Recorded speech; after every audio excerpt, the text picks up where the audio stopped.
Hoje, dia 18 de novembro de 2022, vamos abrir os nossos trabalhos, elevando os nossos pensamentos a Deus Todo-Poderoso. E vamos agora, juntos, acompanhar a nossa prece de abertura.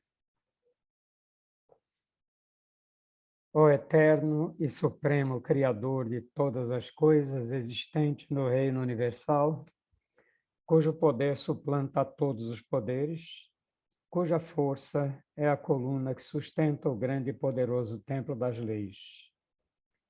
Neste momento, nos reunimos em teu nome, a fim de evocar a tua presença entre nós, e também te pedir que nos concedas o direito de nossas mentes serem tocadas e iluminadas pelos raios resplandecentes e supremos de tua eterna e absoluta sabedoria. Imploramos isso, Senhor, porque desconhecemos ainda o poder existente em nós. E porque o desconhecemos, é que nos sentimos sem autoridade precisa para solucionar os graves problemas que nos afligem e nos deixam impotentes no vasto campo universal.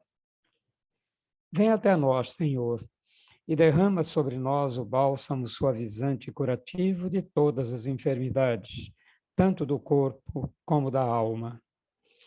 Ensina-nos, Senhor, a libertarmos-nos de todas as mazelas que nos infelicitam no vasto campo material.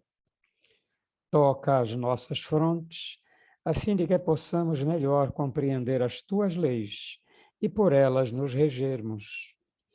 Ilumina as nossas inteligências, as nossas consciências e as nossas razões, para que possamos caminhar sem tropeços nem quedas, no caminho que leva à tua eterna e absoluta majestade. Ensina-nos a conhecer as leis, Senhor, para que possamos equilibrar-nos na grande concha da tua justiça eterna e absoluta. Tira dos nossos pensamentos e dos nossos corações, com o teu absoluto poder, todos os sentimentos de ódio, de orgulho, de vaidade, de inveja, de egoísmo e de vingança. E enche-os, Senhor, de toda a bondade, justiça e amor. Ó Supremo Criador Universal, vem até nós neste momento em que estamos reunidos em teu santo nome e conduzir-nos, Senhor, pelo verdadeiro caminho do bem, para que, futuramente, as nossas almas buriladas pelas leis, escoimadas pelos direitos morais, possam atingir, através da longa jornada das encarnações, ao teu reino de paz, de harmonia, de amor, de verdade e de justiça. Confiamos, pois, ó Senhor de todas as coisas, da tua presença entre nós, e temos plena certeza de que, ao nos retirarmos deste templo, obra de teu supremo poder, estaremos curados, completamente curados de todos os males que nos infelicitam, quer na parte material, quer na parte espiritual. E como confiamos na tua presença entre nós, Senhor, a ti agradecemos com os corações limpos e os pensamentos puros a graça que nos concedestes. Pedimos, pois, mais uma vez a ti, ó Senhor, que nos conduzas ao teu soberano reino de sabedoria, de força e de amor, onde impera a sublime e eterna perfeição. Que assim seja, meus irmãos. E assim, em nome do grande arquiteto do universo, Deus Todo-Poderoso, estão abertos os trabalhos virtuais da loja exotérica sebedista, o Trevo Sagrado, subordinado ao culto secreto da Ordem Maçônica do Grande Círculo Branco, invocando neste momento a presença de nosso venerando mestre Shebna, de toda a hierarquia espiritual sebedista, também invocando a presença da hierarquia dirigente do Trevo Sagrado, e todos os nossos guias, protetores e trabalhadores de todos nós presentes a esse trabalho, para que nos deem cobertura e os trabalhos se processem em paz, amor e equilíbrio. Então, em nome de Deus, nossos trabalhos estão abertos também no plano material.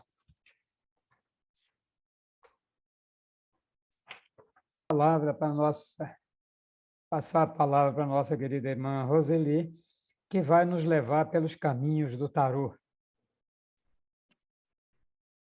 Boa A noite palavra a é sua, todos. Roseli. Obrigada, senhor mestre. Boa noite a todos. É uma honra, mais uma vez, estar podendo contribuir com as obras da casa. Quero agradecer em especial a toda a diretoria espiritual e a diretoria material do Trevo por sempre oportunizar, né, que eu possa participar e contribuir de alguma forma. Então, hoje o que nós vamos trabalhar é sobre os caminhos do tarô. Eu, na verdade, vou trazer um pouco sobre a história, sobre a estrutura e, finalmente, sobre os caminhos que esse oráculo ele traz, né, na sua estrutura. Então, vamos lá. A história dele começa, na verdade, a partir do século XIV. Eu baseei toda essa palestra no material produzido por Ney Naif, que é um tarólogo. E, de acordo com o que ele colocou no livro dele, o tarô, apesar de algumas pessoas atribuírem a sua origem ao Antigo Egito, outras às comunidades ciganas, ninguém tem certeza efetiva de quando foi que ele surgiu e tampouco também qual foi o objetivo da sua criação, quando ele foi cunhado. O tarô ele vai se popularizar principalmente durante o período da Renascença. Os documentos mais antigos que ele encontrou datam do século XIV, mas as pessoas vão passar a utilizar de forma simbólica e como um jogo, na verdade, uma brincadeira, um motivo para se reunir em grupo durante esse período do século XV, século XVI em diante. Apenas no século XIX é que os grandes esotéricos passam a olhar de forma diferente para esse oráculo e passam a empreender efetivamente o seu estudo. O nome tarô ele vai surgir lá na França por volta de 1592. A tradução da palavra significa basicamente estrada da vida, o caminho da vida. Então, o que seria efetivamente o tarô? Que vem a ser, segundo Naif, é um conjunto de jogos de carta que podem ser usados para o autoconhecimento e de forma oracular. Ele pode ser utilizado também como um alfabeto mágico para automeditação ou adivinhação também. Mas o nosso objetivo, durante o decorrer da palestra, é mostrar principalmente o uso dele para o autoconhecimento, para a autorreflexão. Todas essas cartas e personagens, elas estão representadas dentro de uma mesma estrutura, independente dos desenhos. No decorrer da palestra, vocês vão ver que existe hoje uma infinidade de tarô, porque a partir do século XIX, XX principalmente, ele se tornou extremamente rentável, se tornou uma indústria extremamente lucrativa. Então, existe tarô de todos os tipos atualmente. Segundo Naif, não se deve interpretar as cartas do tarô de uma forma pessoal. Por esse motivo, ele aconselha que se faça um estudo prévio desse oráculo, assim como de cada uma das cartas, sejam os arcanos maiores ou os arcanos menores, para compreender realmente o que diz, basicamente, os elementos simbólicos e representativos que consta naquele arcano, naquela carta. Ele aconselha também a não se explicar um sistema simbólico através do outro. Nós vamos ver lá na frente que alguns ocultistas, eles passam a fazer links do tarô, por exemplo, com a cabala, como no caso de Eliphaz Levi, e vários outros também. No entanto, ele aconselha que Quando você, principalmente, está no processo de aprendizagem, você precisa se conectar apenas com esse oráculo e com as representações que constam nele. Tudo bem que lá na frente, depois você pode até estudar numerologia, pode estudar a cabala e entender algumas relações existentes entre uma ferramenta e outra. Mas no momento que você estiver concentrado em utilizar o tarô, buscar fazer isso utilizando apenas ele e a sua simbologia própria. Algumas curiosidades que eu trago aqui, algumas estão relacionadas, inclusive, ao contexto histórico dele também. Durante um certo período, cerca do século XVII, o tarô ele foi um monopólio estatal, principalmente pelos países de Portugal e de Espanha. Exatamente pelo fator que eu já tinha citado, ele se tornou rentável. Então, o Estado ele se apropriou e passou a ser o único, na verdade, a comercializar. O tarô, ele nunca foi proibido pela Igreja Católica até o século XX. Por quê? Porque até então, como também já havia comentado com vocês, ele nunca teve o estudo voltado para o ocultismo. Isso só vai acontecer a partir do século XIX. Então, é a partir daí que a Igreja Católica ela começa a proibir, na verdade, ou condenar a utilização dele. As cartas, elas são moldadas de acordo com a cultura do país e vai estar também linkada a questões comerciais. Por exemplo, hoje tem os chamados tarôs modernos. Então, eles vão ser mais customizados, alguns vão ter elementos daquela cultura, até porque o objetivo deixou de ser basicamente uma ferramenta oracular. Passou a ter um cunho comercial também muito pesado ali.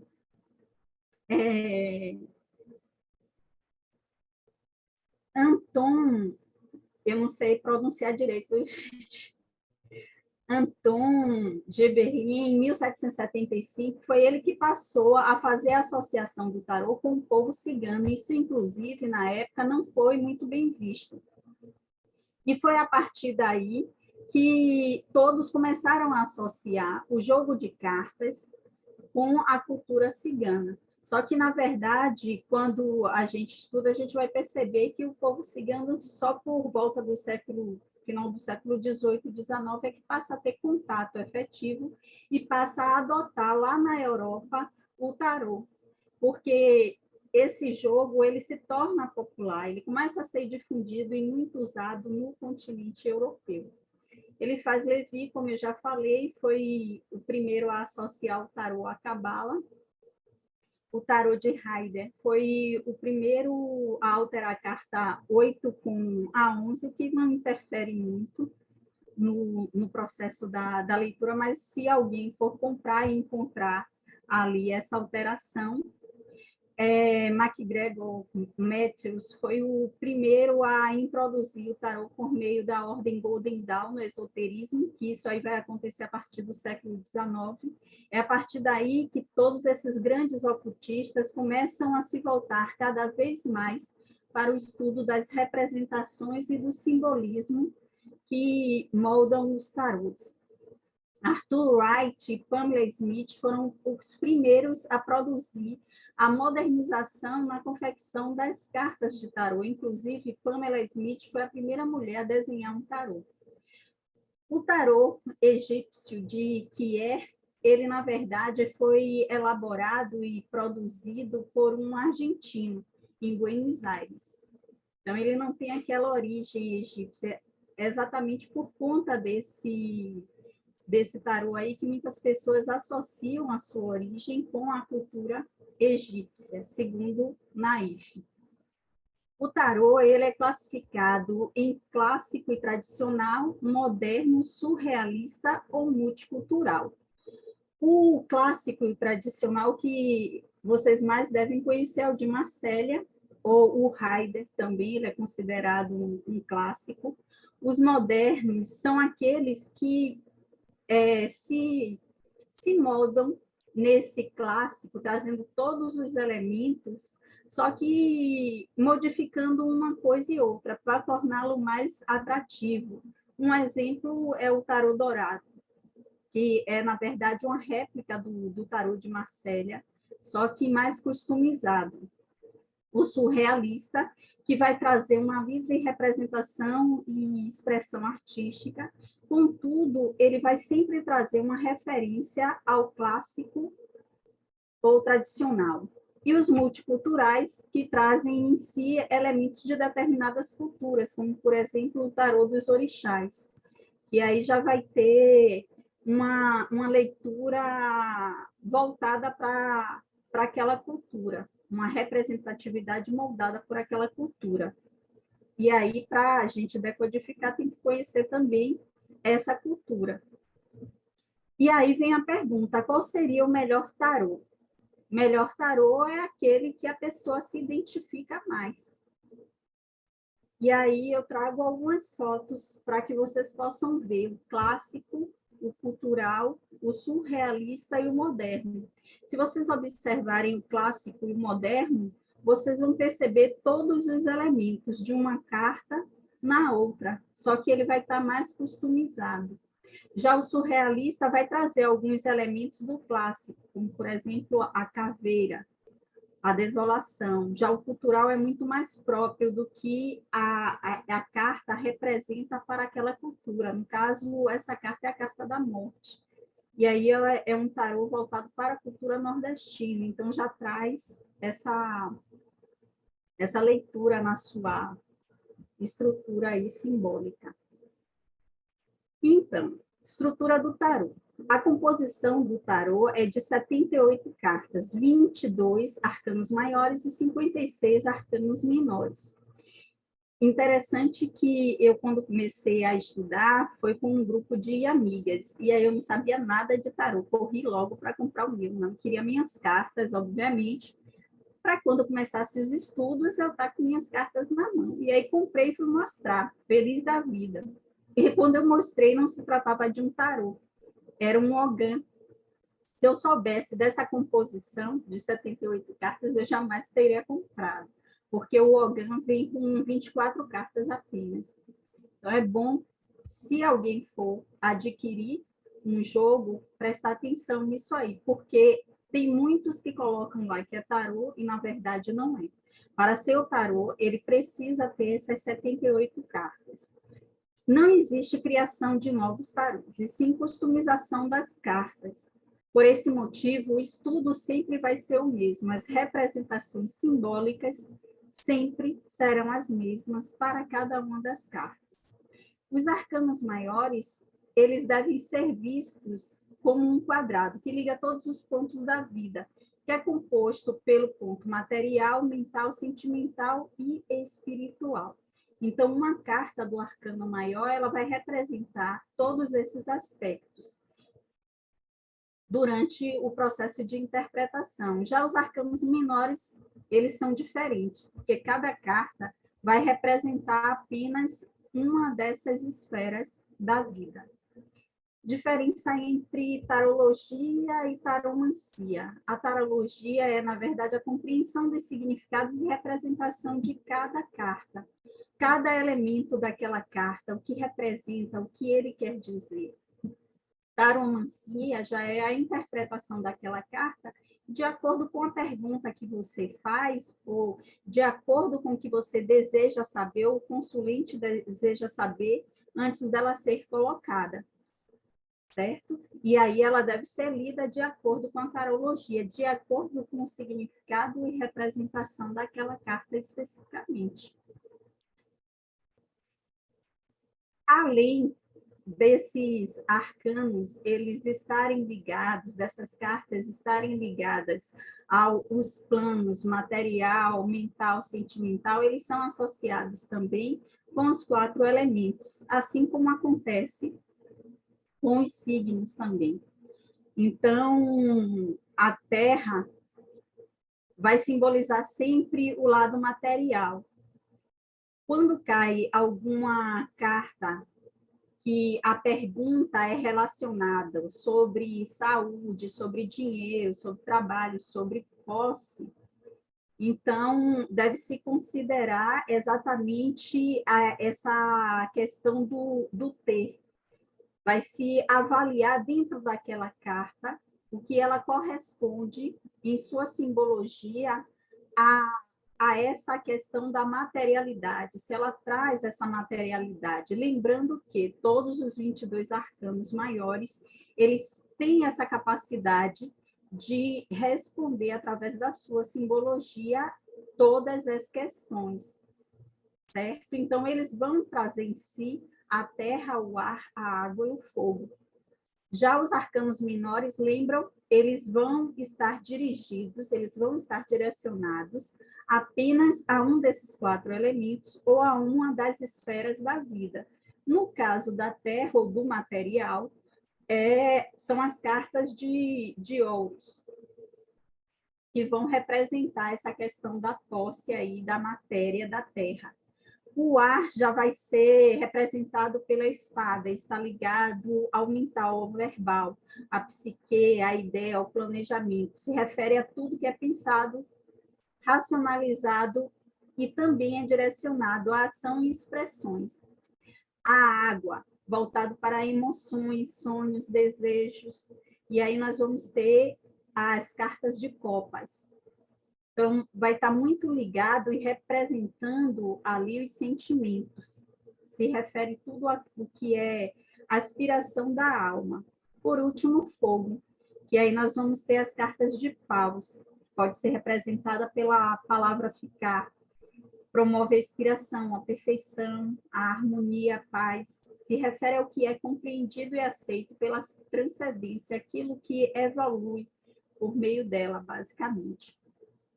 Se pode jogar normalmente apenas com os 22 arcanos, mas, segundo o autor Naif, Ney Naif, ele aconselha a utilizar os arcanos menores porque confirma aquela posição que o arcano maior indicou.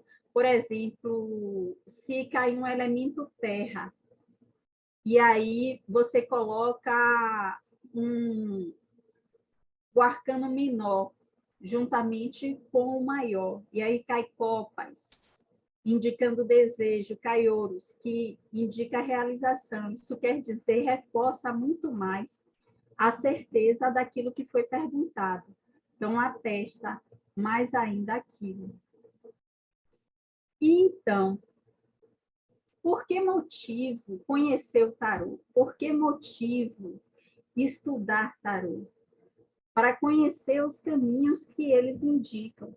Porque esse caminho, ele leva aqueles que buscam o conhecimento através do tarô a uma compreensão maior do seu eu interior. Ele promove o autoconhecimento.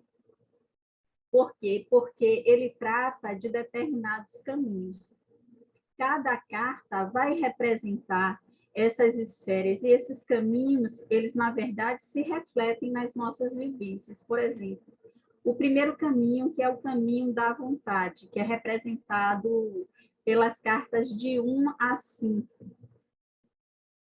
Nós já vimos em outras palestras que a vontade, ela é primaz. Até o próprio planeta, para ele ter sido construído, a primeira coisa que se manifestou foi a vontade. A vontade, esse caminho aí da vontade, ele vai representar a compreensão, basicamente, daquilo que nós desejamos, o significado que nós queremos dar à nossa vida. E a partir do momento que essa vontade, ela se manifesta, é a partir daí que nós começamos a exercer o segundo caminho, que é o caminho do livre-arbítrio. Esse caminho do livre-arbítrio, ele é representado apenas por uma carta, que é a carta dos amantes. Essa carta, ela geralmente é representada como essa primeira que vocês estão vendo aí, que tem esse casal de idoso. Geralmente sempre tem uma mulher e 2 homens, ou um homem e 2 mulheres. É como se mostrasse que existe mais de um caminho a ser escolhido. É como se mostrasse ali que você vai exercer aquela sua vontade, fazendo aquela escolha e decidindo que caminho você vai trilhar. Não é assim na nossa vida, no nosso cotidiano? O terceiro caminho é o caminho do prazer, que é representado pelas cartas de 7 até a 11.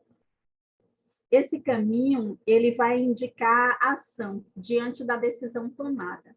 Você exerceu a sua vontade, você escolheu o caminho que você desejava tomar, a partir desse momento aqui agora, você vai ser conduzido à ação e você vai sentir prazer nesse processo, porque você fez a sua escolha e você está trilhando o caminho que você decidiu trilhar. Então, essas cartas, elas vão ser carregadas de elementos do caminho da vontade. A diferença é que, a partir desse momento, todas elas vão estar ligadas principalmente com o movimento, com a ação. O quarto caminho, sem dor, sem ganho, o caminho da aflição. O quarto caminho, ele surge porque a vontade não está sendo alimentada, seja no amor, no sonho, na conquista de algo material, não importa. Esse caminho, muitas vezes, nós nos colocamos nele, porque nós fazemos a escolha e aí, de repente, nós estagnamos nessa escolha. E aí passamos a duvidar de nós mesmos, passamos a questionar se somos merecedores ou não de buscar aquilo que sonhamos, passamos a questionar ou nos preocuparmos com o que os outros pensam. Então, nesse caminho, nós vamos vivenciar vários sentimentos, várias emoções que podem nos prender, inviabilizando que a gente siga em frente. Então, muitas vezes nós nos deparamos com orgulho, vaidade, a ilusão de que o material é tudo o que existe, que não podemos superar perda ou mudança. Quantos de nós aqui, nesse instante, passando por todo esse processo aí da pandemia até os dias atuais, não amargamos perdas, não lamentamos mudanças que achávamos que não eram necessárias ou que nós não queríamos, mas enfim. O caminho da dor é marcado por tudo isso. E ele vai ser representado por essas cartas aí. A morte, a temperança, o diabo e a torre. Mas não há dor que perdure para sempre, assim como não há felicidade, né? A mudança é a única certeza que existe. Quando nós conseguimos efetivamente ter forças e sair desse caminho de dor, de aflição, uma estrela, ela basicamente passa a brilhar à nossa frente, nos conduzindo ao quinto caminho, que é o caminho da esperança, que é representado pela carta 17. É a partir desse momento que tudo passa a ser diluído. É a partir desse momento que as dores passam a ser ressignificadas. E é a partir desse instante que compreendemos que podemos buscar essa felicidade em um novo futuro, em uma nova realidade. A partir desse momento, nós podemos, com clareza de pensamento, com uma consciência trabalhada, efetivamente, buscar tomar decisões mais assertivas, decisões que nos tirem daquele quarto caminho, que é o caminho da dor, que é o caminho da aflição. E o sexto e último caminho, que o tarô aponta, é o caminho da evolução. Ele é representado pelas cartas da Lua, do Sol, o julgamento e o mundo. E também o arcano 22, que é o louco. Nessa fase, é aquele momento após nos reerguermos, após seguirmos a estrela da esperança, onde nós descobrimos que podemos realmente aspirar a ser alguém melhor, fazer o que nós desejamos, fazer o que nós sonhamos. Esse é o caminho do fruto das nossas experiências em toda essa trajetória dos caminhos anteriores. É quando nós reconhecemos, ao olhar para trás, que tudo que nós passamos, que tudo que nós vivenciamos foi necessário para estarmos onde nós estamos efetivamente. É a partir daí que toda dor e todo conhecimento vai ser transmutado, vai ser transformado em sabedoria e, finalmente, em transcendência. Hoje, tem se produzido muito material, inclusive a nível acadêmico, só sobre a carta do louco.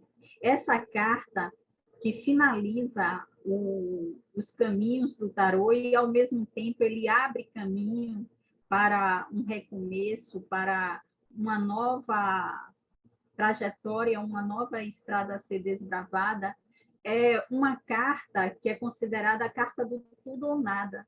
É quando a pessoa realmente transcende o ego, transcende a vaidade, transcende tudo que tinha de aprisionamento em termos do material, basicamente, e passa a viver o aqui e o agora. Essa carta do louco, ela é associada também com a carta como sendo a carta da criança. Porque quando a gente observa uma criança, nós percebemos nela a inocência, o desapego. Uma criança, ela não quer saber se o brinquedo que ela ganhou custou R$ 1.000 ou R$ 2 numa feira qualquer.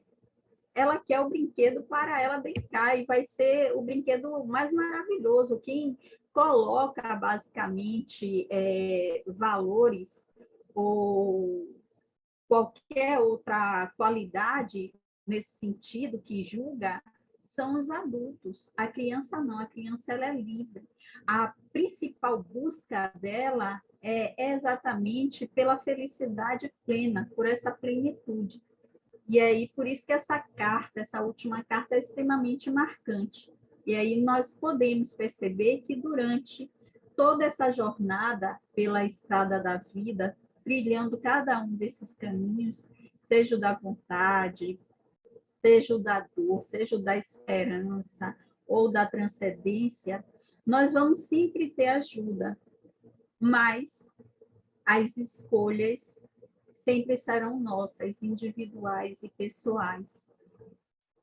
Tudo parte de nós de forma individual, de forma solitária, principalmente porque quem vai arcar com todas as consequências da escolha que foram feitas somos cada um de nós. Então, apesar de todo o suporte que sempre nos é concedido, essa jornada sempre tende a ser uma jornada um tanto quanto solitária, mas é seguir sempre em frente, buscando a estrela da esperança para nos guiar nesses caminhos aí que vamos traçar dia após dia.